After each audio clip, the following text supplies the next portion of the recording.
The Souls of Black Folk by W.E.B.DuBois. Music and text recorded by Toria's uncle.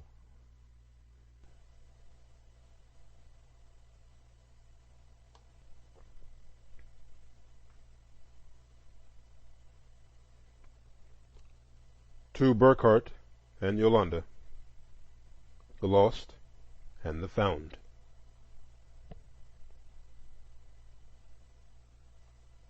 The Forethought. Herein lie buried many things, which, if read with patience, may show the strange meaning of being black here at the dawning of the 20th century. This meaning is not without interest to you, gentle reader, for the problem of the 20th century is the problem of the color line. I pray you, then, receive my little book in all charity, studying my words with me, forgiving mistake and foible for sake of the faith and passion that is in me, and seeking the grain of truth hidden there. I have sought here to sketch, in vague, uncertain outline, the spiritual world in which 10,000 Americans live and strive. First, in 2 chapters, I have tried to show what emancipation meant to them, and what was its aftermath. In the 3rd chapter, I have pointed out the slow rise of personal leadership, and criticized candidly the leader who bears the chief burden of his race today. Then, in 2 other chapters, I have sketched in swift outlines the 2 worlds within and without the Veil, and thus have come to the central problem of training men for life. Venturing now into deeper detail, I have in 2 chapters studied the struggles of the massed millions of the black peasantry, and in another have sought to make clear the present relations of the sons of master and man. Leaving then the white world, I have stepped within the Veil, raising it that you may view faintly its deeper recesses, the meaning of its religion, the passion of its human sorrow, and the struggle of its greater souls. All this I have ended with a tale twice told but seldom written, and a chapter of song. Some of these thoughts of mine have seen the light before in other guise. For kindly consenting to their republication here in altered and extended form, I must thank the publishers of the Atlantic Monthly, the World's Work, the Dial, the New World, and the Annals of the American Academy of Political and Social Science.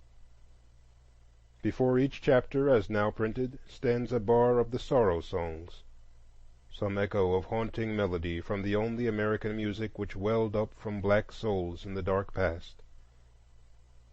And finally, need I add that I who speak here am bone of the bone and flesh of the flesh of them that live within the Veil?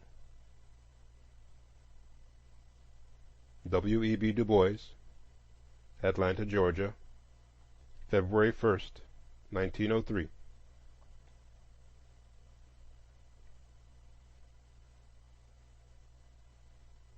Chapter 1.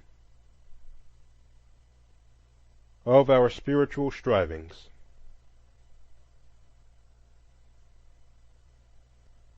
O water, voice of my heart, crying in the sand, all night long crying with a mournful cry, as I lie and listen and cannot understand the voice of my heart in my side, or the voice of the sea. O water, crying for rest, is it I? Is it I? All night long the water is crying to me. Unresting water, there shall never be rest till the last moon droop, and the last tide fail, and the fire of the end begin to burn in the west, and the heart shall be weary, and wonder and cry like the sea. All life long crying without avail, as the water all night long is crying to me. Arthur Simmons.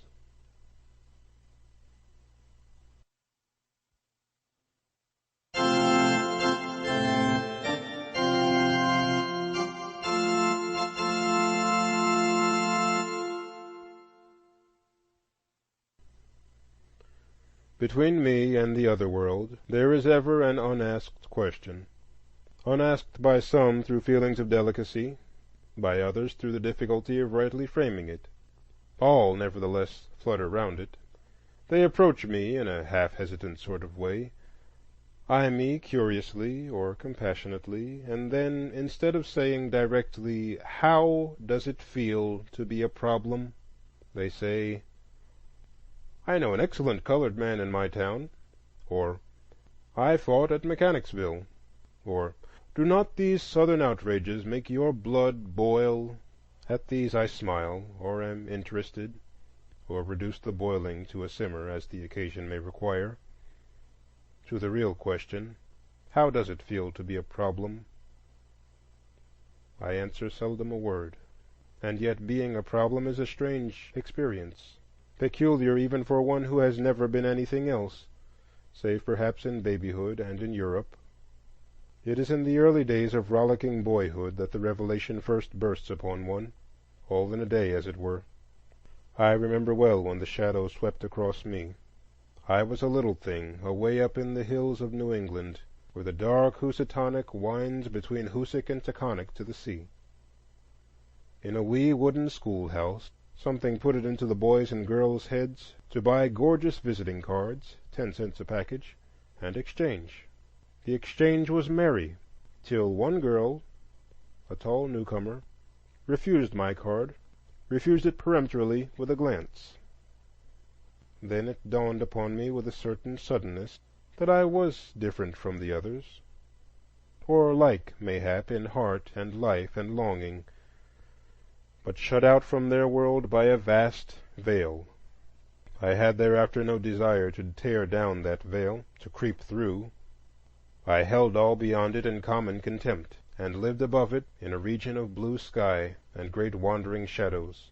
That sky was bluest when I could beat my mates at examination time, or beat them at a foot race, or even beat their stringy heads. Alas, with the years all this fine contempt began to fade, for the words I longed for and all their dazzling opportunities were theirs, not mine. But they should not keep these prizes, I said. Some, all, I would wrest from them. Just how I would do it I could never decide. By reading law, by healing the sick, by telling the wonderful tales that swam in my head. Some way. With other black boys the strife was not so fiercely sunny. Their youth shrunk into tasteless sycophancy, or into silent hatred of the pale world about them and mocking distrust of everything white, or wasted itself in a bitter cry, "Why did God make me an outcast and a stranger in mine own house?" The shades of the prison house closed round about us all, walls straight and stubborn to the whitest, but relentlessly narrow, tall, and unscalable to the sons of night, who must plod darkly on in resignation, or beat unavailing palms against the stone, or steadily, half hopelessly, watch the streak of blue above.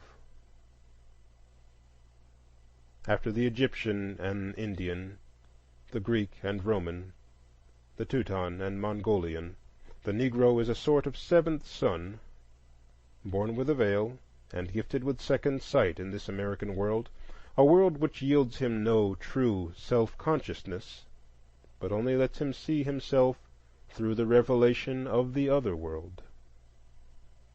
It is a peculiar sensation, this double consciousness, this sense of always looking at one's self through the eyes of others, of measuring one's soul by the tape of a world that looks on in amused contempt and pity. One ever feels his two-ness, an American, a Negro, two souls, two thoughts, two unreconciled strivings, two warring ideals in one dark body whose dogged strength alone keeps it from being torn asunder. The history of the American Negro is the history of this strife, this longing to attain self-conscious manhood, to merge his double self into a better and truer self.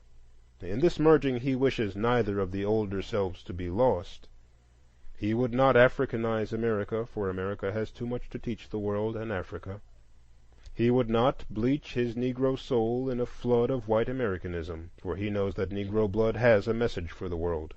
He simply wishes to make it possible for a man to be both a Negro and an American, without being cursed and spit upon by his fellows, without having the doors of opportunity closed roughly in his face. This, then, is the end of his striving, to be a co-worker in the kingdom of culture, to escape both death and isolation, to husband and use his best powers and his latent genius. These powers of body and mind have in the past been strangely wasted, dispersed, or forgotten. The shadow of a mighty Negro past flits through the tale of Ethiopia the Shadowy and of Egypt the Sphinx. Through history the powers of single black men flash here and there like falling stars, and die sometimes before the world has rightly gauged their brightness.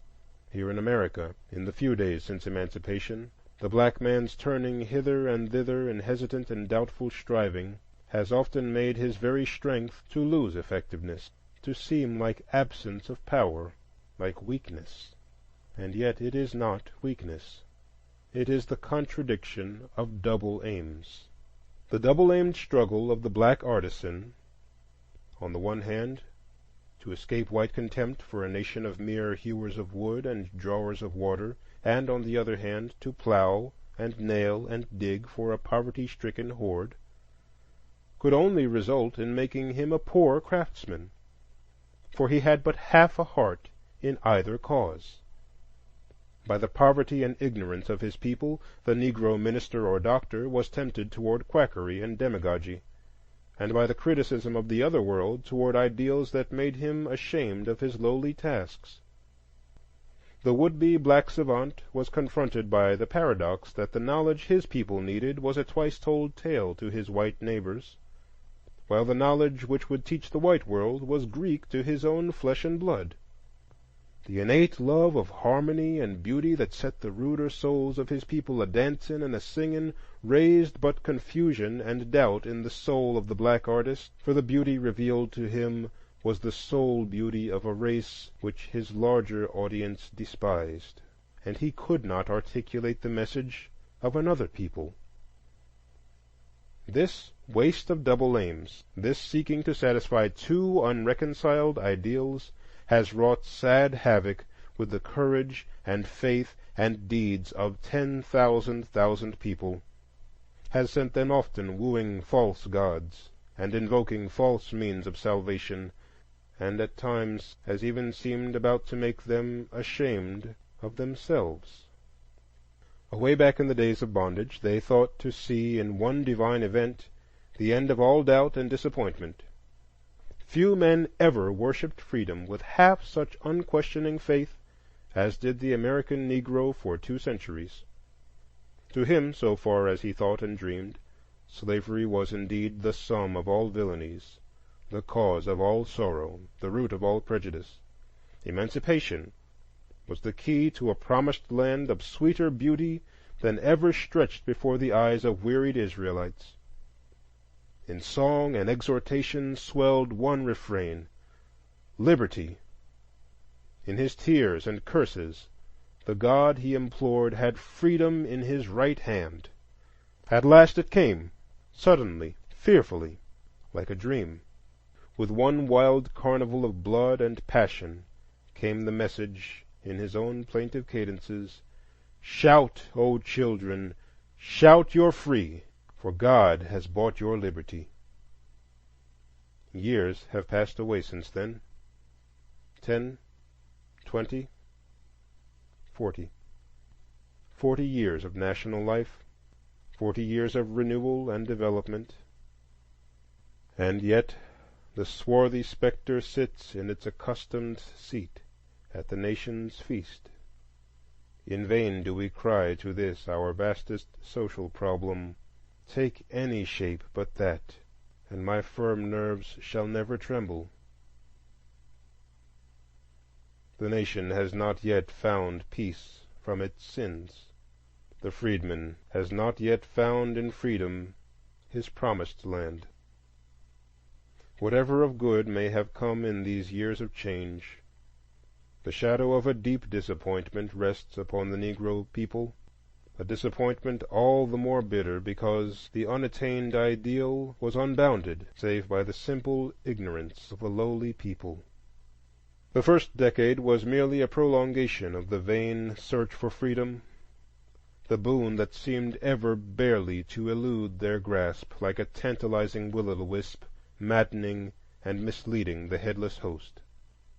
The holocaust of war, the terrors of the Ku Klux Klan, the lies of the carpetbaggers, the disorganization of industry, and the contradictory advice of friends and foes left the bewildered serf with no new watchword beyond the old cry for freedom.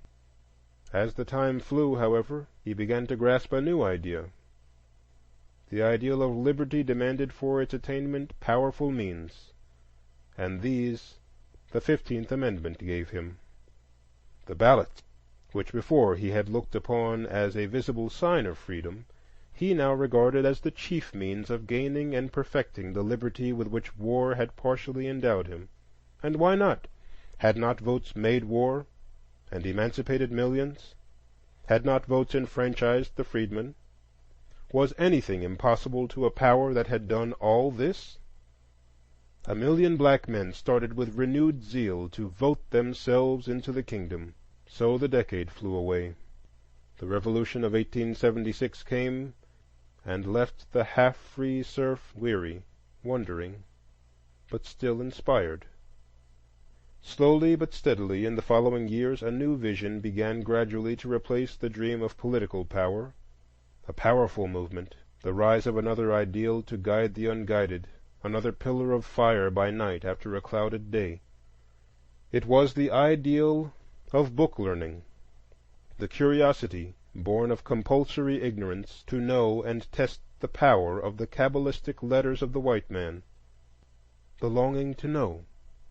Here at last seemed to have been discovered the mountain path to Canaan, longer than the highway of emancipation and law, steep and rugged, but straight, leading to heights high enough to overlook life. Up the new path the advance guard toiled, slowly, heavily, doggedly. Only those who have watched and guided the faltering feet, the misty minds, the dull understandings of the dark pupils of these schools know how faithfully, how piteously this people strove to learn. It was weary work. The cold statistician wrote down the inches of progress here and there, noted also where here and there a foot had slipped or someone had fallen. To the tired climbers the horizon was ever dark, the mists were often cold, the Canaan was always dim and far away. If, however, the vistas disclosed as yet no goal, no resting place, little but flattery and criticism, the journey at least gave leisure for reflection and self-examination. It changed the child of emancipation to the youth with dawning self-consciousness, self-realization, self-respect. In those somber forests of his striving, his own soul rose before him, and he saw himself darkly, as through a veil. And yet he saw in himself some faint revelation of his power, of his mission. He began to have a dim feeling that to attain his place in the world he must be himself and not another. For the first time he sought to analyze the burden he bore upon his back, that dead weight of social degradation partially masked behind a half-named Negro problem. He felt his poverty. Without a cent, without a home, without land, tools, or savings, he had entered into competition with rich, landed, skilled neighbors. To be a poor man is hard, but to be a poor race in a land of dollars is the very bottom of hardships. He felt the weight of his ignorance, not simply of letters, but of life, of business, of the humanities. The accumulated sloth and shirking and awkwardness of decades and centuries shackled his hands and feet. Nor was his burden all poverty and ignorance. the red stain of bastardy which 2 centuries of systematic legal defilement of Negro women had stamped upon his race meant not only the loss of ancient African chastity, but also the hereditary weight of a mass of corruption from white adulterers, threatening almost the obliteration of the Negro home. A people thus handicapped ought not to be asked to race with the world, but rather allowed to give all its time and thought to its own social problems. But alas, while sociologists gleefully count his bastards and his prostitutes, the very soul of the toiling, sweating black man is darkened by the shadow of a vast despair. Men call the shadow prejudice, and learnedly explain it as the natural defense of culture against barbarism, learning against ignorance, purity against crime, the higher against the lower races, to which the Negro cries Amen, and swears that to so much of this strange prejudice as is founded on just homage to civilization, culture, righteousness, and progress, he humbly bows and meekly does obeisance. But before that nameless prejudice that leaps beyond all this, he stands helpless, dismayed, and well nigh speechless. Before that personal disrespect and mockery, the ridicule and systematic humiliation, the distortion of fact and wanton license of fancy, the cynical ignoring of the better and the boisterous welcoming of the worse, the all-pervading desire to inculcate disdain for everything black, from Toussaint to the devil, before this there arises a sickening despair that would disarm and discourage any nation save that black host to whom discouragement is an unwritten word. But the facing of so vast a prejudice could not but bring the inevitable self-questioning, self-disparagement, and lowering of ideals which ever accompany repression and breed in an atmosphere of contempt and hate. Whisperings and portents came home upon the 4 winds. "Lo, we are diseased and dying," cried the dark hosts. "We cannot write. Our voting is vain. What need of education, since we must always cook and serve?" And the nation echoed and enforced this self-criticism, saying, "Be content to be servants and nothing more. What need of higher culture for half men? Away with the black man's ballot by force or fraud. And behold, the suicide of a race." Nevertheless, out of the evil came something of good, the more careful adjustment of education to real life, the clearer perception of the Negro's social responsibilities, and the sobering realization of the meaning of progress. So dawned the time of Sturm und Drang. Storm and stress today rocks our little boat on the mad waters of the world sea. There is within and without the sound of conflict, the burning of body and rending of soul. Inspiration strives with doubt, and faith with vain questionings. The bright ideals of the past, physical freedom, political power, the training of brains and the training of hands, all these, in turn, have waxed and waned, until even the last grows dim and overcast. Are they all wrong? All false? No, not that. But each alone was over-simple and incomplete. The dreams of a credulous race childhood, or the fond imaginings of the other world which does not know and does not want to know our power. To be really true, all these ideals must be melted and welded into one. The training of the schools we need today more than ever, the training of deft hands, quick eyes and ears, and above all, the broader, deeper, higher culture of gifted minds and pure hearts. The power of the ballot we need in sheer self-defense, else what shall save us from a second slavery? Freedom, too, the long sought, we still seek, the freedom of life and limb, freedom to work and think, the freedom to love and aspire. Work, culture, liberty, all these we need, not singly but together, not successively but together. each growing and aiding each, and all striving toward that vaster ideal that swims before the Negro people, the ideal of human brotherhood gained through the unifying ideal of race, the ideal of fostering and developing the traits and talents of the Negro, not in opposition to or contempt for other races, but rather in large conformity to the greater ideals of the American Republic, in order that someday on American soil two world races may give each to each those characteristics both so sadly lack. We, the darker ones, come even now not altogether empty-handed. There are today no truer exponents of the pure human spirit of the Declaration of Independence than the American Negroes. There is no true American music but the wild, sweet melodies of the Negro slave. The American fairy tales and folklore are Indian and African, and, all in all, we black men seem the sole oasis of simple faith and reverence in a dusty desert of dollars and smartness.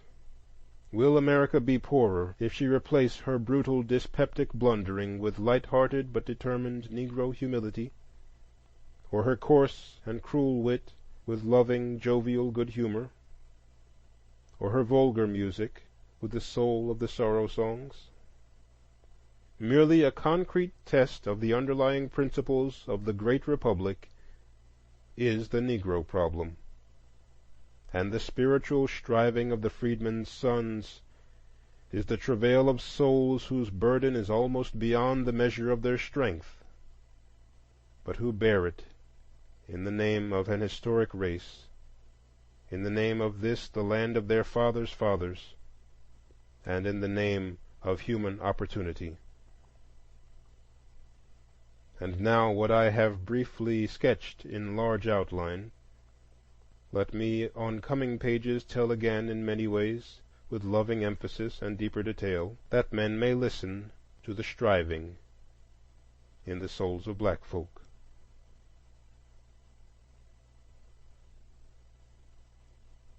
End of chapter 1.